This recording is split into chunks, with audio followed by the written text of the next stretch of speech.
Welcome to this explainer.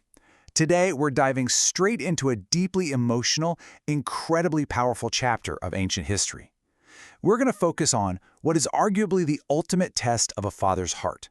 We'll be exploring the life of Prophet Yaqub, also known as Jacob, and really unpacking a trial that pushed human endurance to its absolute limits. If you've ever wondered how faith actually holds up under just crushing, unimaginable sorrow, well, you're definitely in the right place. So patience is most fitting.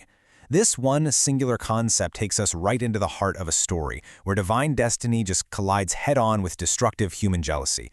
It's an amazing story of profound endurance, and it shows us exactly how a grieving father navigates a level of pain most of us can't even fathom. All right, let's jump right into Section 1, Return to Canaan and the Growing Family. Picture this. After spending years away in Haran, Yaqub finally returns to Canaan, and his household absolutely flourishes. 12. Through his marriages, Yaqub was blessed with 12 sons. Now, this wasn't just a big household. This was literally the foundational generation destined to become the 12 tribes of Israel. But, as you can probably guess, with a massive family of that size, complex and sometimes messy interpersonal dynamics are pretty much inevitable. So, we have this really sharp contrast at play. Yaqub held two of his sons, Joseph and Benjamin, incredibly close to his heart. And the historical sources highlight that this wasn't just out of some arbitrary, unfair bias. It was actually because of their profound spiritual purity and piety. But unfortunately, this closeness inadvertently fed a really dark, creeping worldly envy in the older brothers. Which brings us to Section 2, the prophetic dream, the catalyst. This right here is the pivotal turning point of the entire history.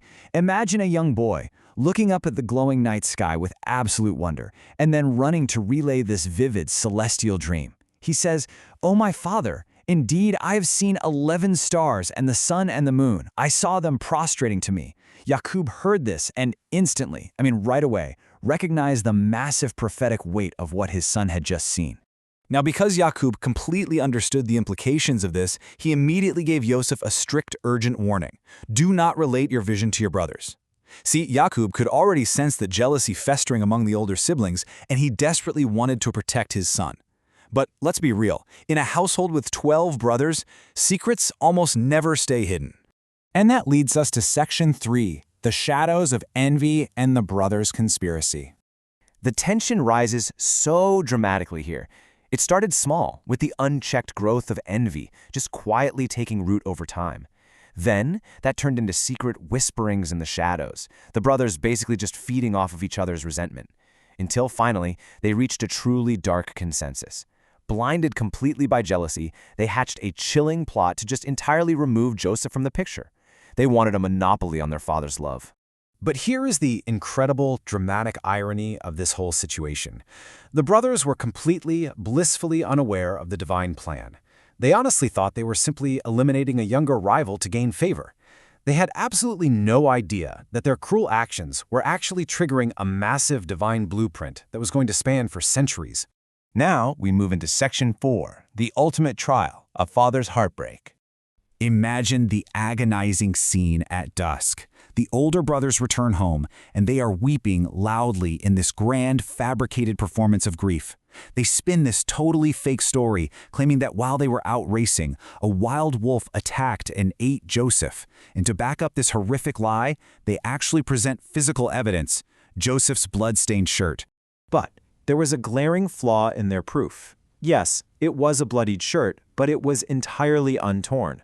Now, Yaqub wasn't just a father, he was a prophet. He instantly recognized the massive contradiction here. Think about it. A vicious wolf attack would have completely shredded that garment to pieces. The pristine condition of the shirt immediately revealed the immense deception of his own sons. And discovering the truth of their deception didn't make his pain any better. It actually compounded it. The sorrow that consumed Yaqub was just blinding, absolutely overwhelming. He had lost his prophetically chosen son. The grief was so profound, so agonizingly deep, that the historical sources tell us it literally took his sight. His eyes turned white from the sheer volume of his weeping. Yet, right in the midst of this complete darkness, we are introduced to a golden rule of history, Sabr Jamil, or beautiful patience. And I really want to highlight this. It isn't just passively waiting around. It is an elevated, active type of endurance. It means bearing unimaginable grief without complaining to anyone around you, suppressing your anger, and relying entirely, 100% on the Creator. So Yaqub didn't lash out at his lying sons. Instead, his iconic response recorded in the Quran was, "So patience is most fitting, and Allah is the one sought for help against that which you describe." It's an absolutely profound lesson for us. It shows that the greatest prophetic trials are met with the absolute highest levels of faith and emotional control. Which really leaves us with a crucial question, doesn't it? How does a grieving father survive decades of separation from his child? And what hidden wisdom was actually lying beneath this absolutely agonizing trial? We've seen the heartbreak today, but the story of this profound grief is inextricably linked to an overarching wisdom that is eventually going to reshape their entire world. It really makes you think about how you handle the deepest trials in your own life. I literally can't wait to unpack the resolution of this extraordinary journey with you next time. Thanks so much for joining me on this explainer, and keep learning.